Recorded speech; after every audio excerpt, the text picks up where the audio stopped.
played an essential but frequently underappreciated role in the shadows of history, where lies and deceit determine the fate of nations. These courageous individuals have risked everything, leaving behind legacies that continue to enthrall us today, from the charm of double agents to the valor of wartime operators. How did the world change due to the bravery and guile of these enigmatic women?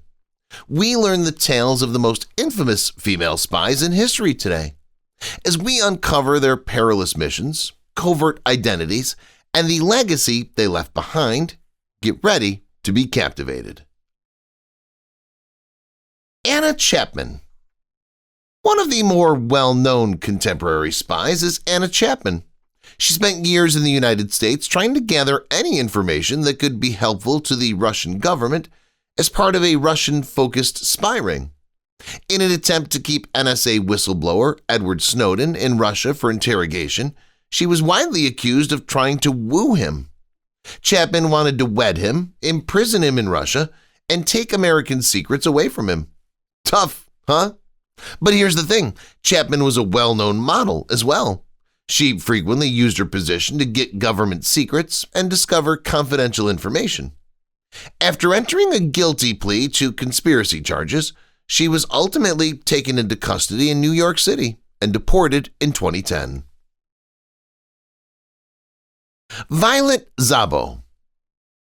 The most well-known of Britain's female SOE, or Special Operations Executive operatives, she's youthful, attractive, courageous, and joyful. She was a dark-haired slip of mischief. She had a Cockney accent which added to her impishness, according to Leo Marks, her handler in London. On June 8, 1944, despite having a little kid, she was dropped into Nazi-occupied France a second time. After being detained and subjected to torture by the Gestapo, she was taken to Ravensbrück, where on or about February 5, 1945, an SS officer forced her to kneel before shooting her in the back of the head. Her tragic, yet inspirational narrative has always captivated me, especially after I visited 84 Avenue Foch, where she was questioned and wrote about some of her fellow deportees from Paris in August 1944. In the 1958 film Carve Her Name with Pride, Virginia McKenna played her in a memorable role. One of my favorite poems, created by Leo Marks just for Zabo, so she could practice her coding, best captures it. Anam Mones. In 1945, Anam Mones, a well-known spy for the Cuban government, joined the U.S. Defense Intelligence Agency. She was frequently described as an authority on everything Cuban. Soon after publicly opposing U.S. foreign policy, Mones was approached by Cuban officials who convinced her to work for them. She was the ideal candidate for the position. In addition to having a photographic memory, Mones had access to government secrets, particularly those related to the invasion of Afghanistan. She could easily recall documents and encrypted data and later recite them to her handlers. When her coworkers became suspicious, Mones consented to take a polygraph test to demonstrate her loyalty to the United States. For several more years, she would continue to operate secretly for the Cuban government until the FBI could establish a strong case against her. She entered a guilty plea to spying in 2002 and was sentenced to 25 years in jail. Stephanie Rader. Before being enlisted in the Office of Strategic Services, Stephanie Rader, born to Polish immigrants in Ohio, enlisted in the Women's Army Auxiliary Corps in 1942. She obtained a position at the embassy by pretending to be a woman looking for missing family members during a war.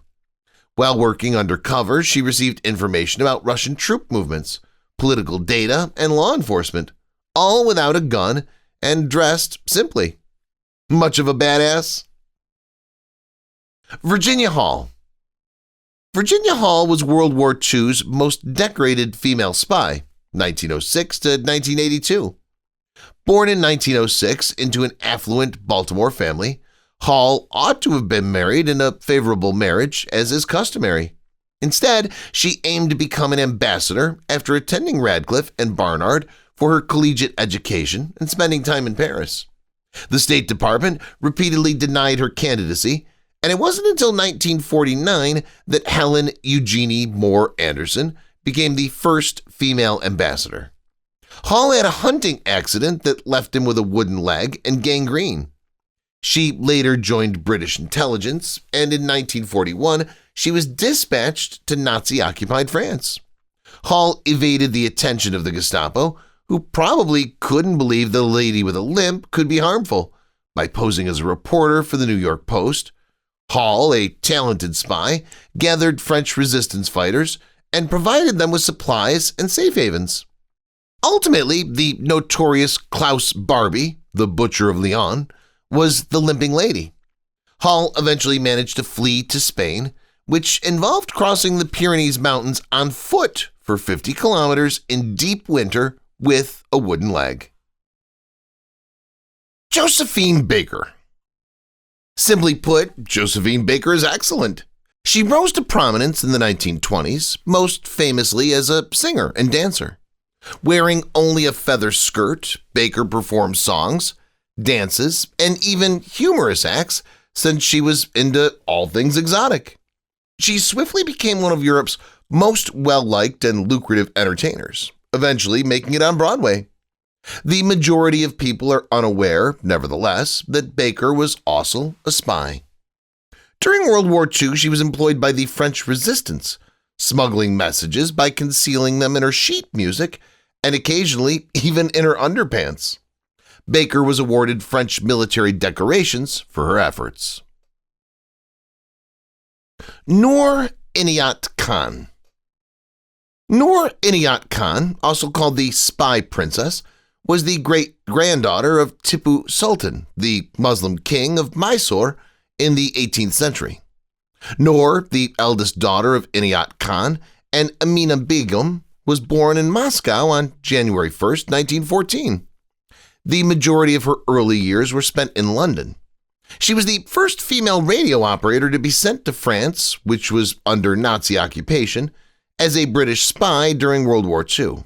Fluent in several languages and descended from Indian aristocracy, she was hired as a radio operator in Paris in 1942 by the prestigious Special Operations Executive, or SOE. Operating under the secret name Madeline, she was apprehended by the German Gestapo in October 1943 after being discovered to be a spy. She was regularly tortured and beaten, but she refrained from disclosing any information to the Germans, who ultimately executed her in 1944. Her final word, liberty, demonstrates how deeply she believed in liberty. The unseen stories of these intelligent women reveal a great deal about their brave views towards adversaries and their steadfast dedication to their countries. As a symbol of bravery for future generations, their neglected legacies remind us to respect and commemorate their efforts. Nancy Wake. Nancy Wake was born in New Zealand in 1912 and grew up in Australia. Her upbringing couldn't have been more idyllic. After marrying a wealthy man in Marseille, she was used to having champagne and caviar on toast for breakfast in a big bathtub. But Wake didn't back down when the time for conflict arrived. She declared her intention to become an ambulance driver to her loyal spouse, Henri. According to Russell Braddon's Nancy Wake, SEO's greatest heroine, she forced him to buy her an ambulance because France had virtually none. Despite being a terrible driver, she had a strong will. Wake dispersed her husband's fortune as much as she could and unintentionally began operating a clandestine railroad from her Marseille apartment. The White Mouse, a lady who was assisting hundreds of fallen Allied soldiers and potential political prisoners in escaping to England across Spain and the Pyrenees, which Wake claimed to have traversed 17 times, quickly caused the Gestapo to go into overdrive. With 5 million francs on her head, she was the most sought-after fugitive. Molina Norwood. Molina Norwood was innocent-looking and lovely. In the 1930s, she worked as a secretary for the British Non-Ferrous Metals Research Association, or the BNF, where her duties included managing files and scheduling appointments. Not too serious. Are you curious about the role of the spy? Here it is. In reality, the BNF served as a front for Britain's nuclear weapons development, the Tube Alloys Project. Despite residing and working in Britain, Norwood's true identity was Russian, aligning with the Soviet government's communist ideology. She finally became connected with the KGB due to her unsympathetic approach. She agreed when they offered her the chance to assist them. Norwood was instructed to remain in the BNF facilities after closing and steal files from the safes while posing as Ola. Unbeknownst to her husband, she would subsequently duplicate these files and deliver them to KGB handlers at home. Russian nuclear technology was advanced in large part because of this information. Years later, when her espionage activities were discovered, Norwood was asked to identify her Russian accomplices. She declined, saying she couldn't remember their names because of memory loss. Virginia D'Albert Lake. D'Albert Lake was born in Ohio, raised in Florida, and married a Frenchman in the 1930s. To aid over 50 American and British airmen in avoiding German capture, she and her husband ran an escape line out of Paris. In June 1944, she was taken into custody and taken to Ravensbrück, where she miraculously survived. Her diary and memoir are one of the most poignant World War II narratives I've ever read. After the war, she and her husband were reunited and had a child. They lived in Brittany, where Virginia welcomed the flyboys she had spared, who would always be thankful.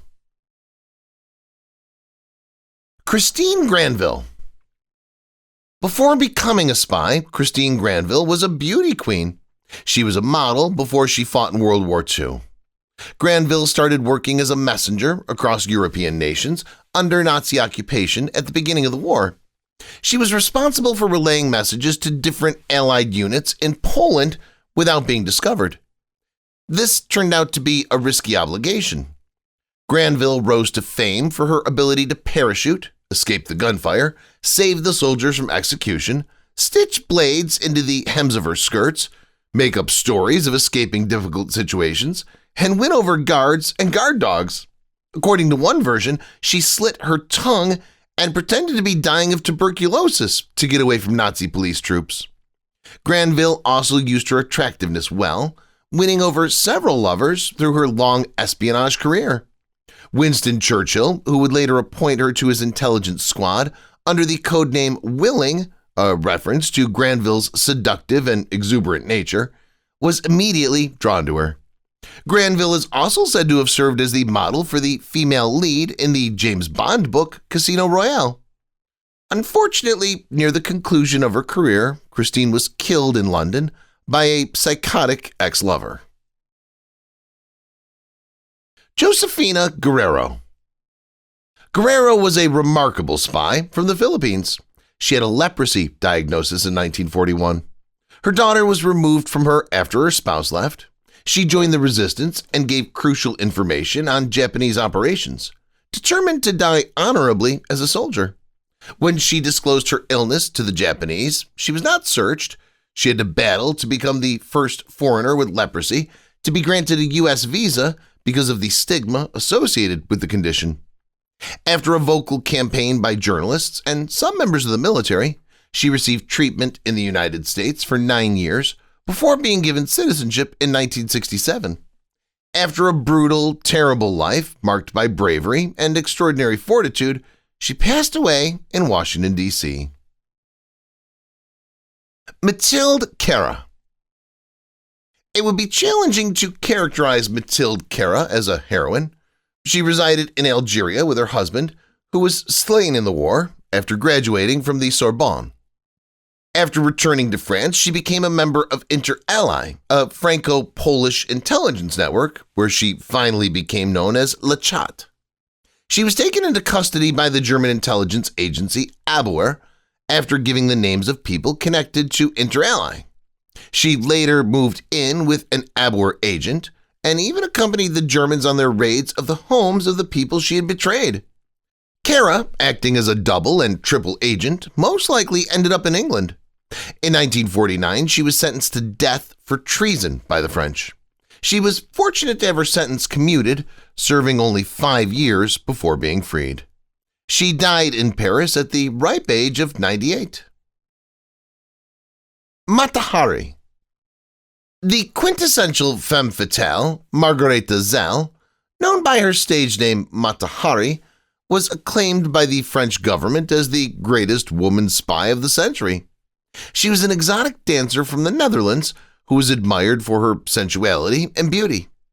Zell stopped dancing and began working as a French spy in 1916. She arranged meetings with the Germans because she had many courtesan contacts.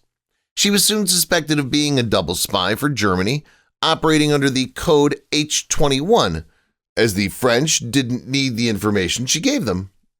At the age of 41, she was sentenced to death on October 15, 1917, after being taken into custody by French authorities on October 15, 1917.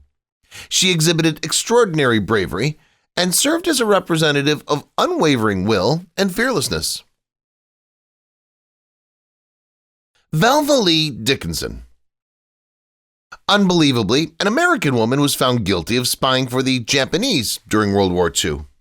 Dickinson, a California native and Stanford University alumnus, made friends with Japanese consulate officials in San Francisco during the 1930s. After that, she relocated to New York and set up a store selling vintage dolls.